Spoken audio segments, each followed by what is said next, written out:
Hello all guys, welcome to Dataset Analytics. So in this video series, we are going to solve a problem of mortality predictions. We are going to look at some of the features of the patients, and we are going to tell whether a patient is going to go alive from the hospital.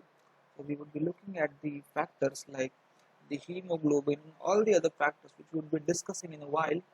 So and our major objective would be to find whether given this all the parameters whether the given patient will be alive or dead. So let's straight away move on to our Jupyter notebook. So here we are, as we can see over here. First of all, I have divided this complete section into 6 parts where I'm using different techniques and different steps in each of the notebooks. The major content of the series would be same, the major code would be same, but at each part of the video series we would be having a different step in this problem. So we'll try to solve this complete problem step by step. So let us straight away go into the code. Before everything, let me just give you a brief intro about the data. So we're having the data set stored inside a file which is called as mimic synthetic test and mimic synthetic train. So this is where the complete data is residing, and the labels is stored in the solutions. So it is mimic synthetic train dot solutions, and all the corresponding files are available over here. So let us just straight away import. So we will not be needing all of this file for just the processing part. So in this section we'll just do a bit of exploration with data set, and in the next video we'll actually go into the machine learning part and the modeling part. Okay, so let me just run this code, and till the time it's running, let me just give you a brief idea. So there are nearly 80,000 so this has ran, so this is now completed, executed, so we are done with this also.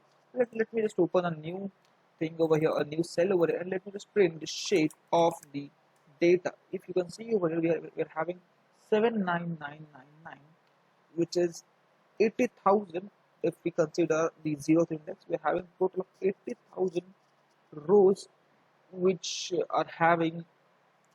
means that we are having total of 80,000 patients, and in total we're having the features which we can say as the columns which we will be taking for the modeling part are like 341 columns. So it's a pretty huge data set, and if we just go into a bit details of this, and if we just start a bit of more exploration, you could see, and we're having all the feature names stored inside this name. So let me just run this thing, and let me just get the complete get the complete data set into let me get the name of all the features which you're having. So here we can see we're having the columns is subject ID, which means the patient ID, ham ID, admit time, discharge time, insurance, language, religion, marital status, ethnicity, gender, and all the things. Here we can see we're having HR min day 1, HR max day 1, HR mean day 1, and then comes the blood pressure, which is SYS blood pressure, the minimum day 1, minimum max of day 1, the mean of day 1, and then comes the DIAS. So maybe these are some medical terms, SYS and DIAS. These are the medical terms. I think they may be some instrument. I'm not very sure with this, but I'm just making some guesses. So that I could gain a bit more intuition about the data. And for the day 1, we are having some columns. We are having min, max, and mean, and we are doing same thing for mean blood pressure. I mean, this may be something else from these 2 columns. So this is here we're getting mean of blood pressure of the, and the minimum of that on the day 1. So after this 3 column mean, max, and mean, after that we're having resp rate. This may be respiration rate, the minimum of day 1, the maximum of day 1, and the mean of day 1. We're having the temperature. This may be the fever temperature which we're talking about. SpO2, I think this is the compound which maybe is inside a body, which maybe it could be doing something, but we're not very sure regarding it.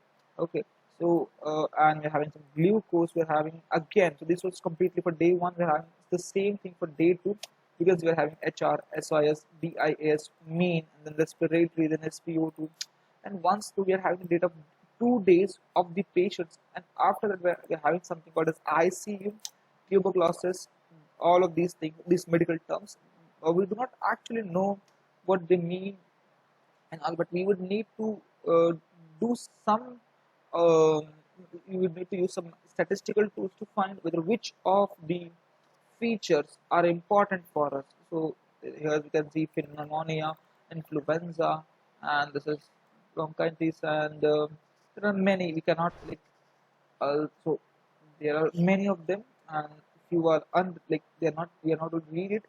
So many, there are n number of such features. If I just scroll down to the end, you can see there are n number of features, and we would need to find which feature is important for this classification problem.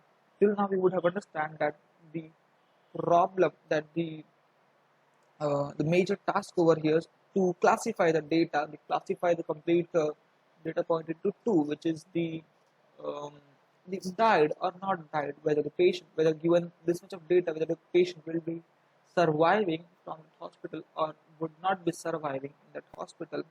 There's something called as Parkinson, paralysis, epilepsy, and headache, migration, coma, and all of these things have been given. So this is the overall view of the columns we're having.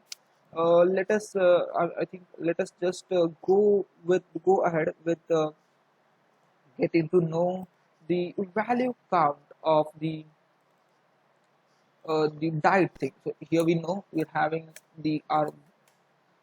a targets into the diet thing, I mean the diet variable. So let us just get the value count. You can see over here, one over here means that it has been, the people have died over there, and you can say it's 2797. There are out of 80,000 data points, only 27, I mean only 2,797 data points have died, and rest of the 77,208 data points, I mean the patients have not been died. So this is a highly imbalanced data set. So I hope this is you would have been cleared with this thing, that the data set is highly imbalanced.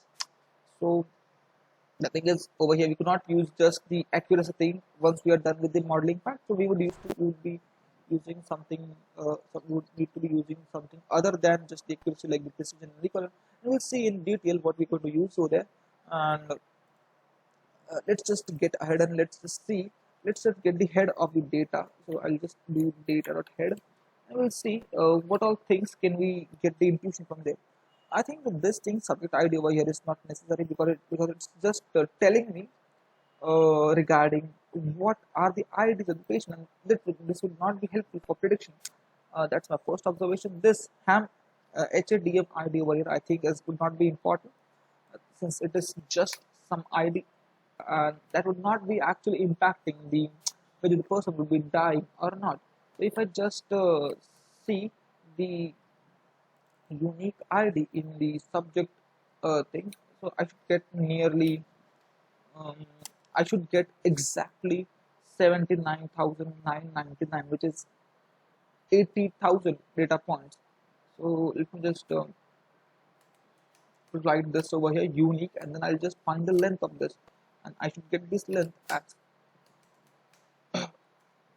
oh. So you can see over here we are having less number of subject IDs, which is 25257. So that's our first observation. And the next thing which we can do is, so we are wrong regarding the thing that the subject ID may be different, and there's also something called as ham ID. So let's just see the length of that thing over here. So if you just write ham ID, I got this over here. You can see this is also somewhere very similar. So which we can from this we can get the idea that the patients have been repeated, and so this is the patient have been repeated. And so now what we can do over here is, let's separate the data into two parts. First of all, the patients who are died and patients who are not died, and let's see which data is which data is duplicated, like is it the dyed one or is it the non-dyed one. If it is the non-dyed one, then there's a bit of then maybe we are having some, we need to do something, we need to remove the duplicate, so maybe we need to see what we can do over there. So perfect. So if I just so for now we'll stop over here, and in the next video we'll go with the same question, like we will be finding that how much data points have been duplicated in the part of dyed one and in the section of non-dyed one, and with that thing we would get idea that where the data is duplicated. So I hope this much is clear. If you have any doubt in this, for this video, you can just comment down in the comment section, and I hope you enjoyed the video. Thank you very much.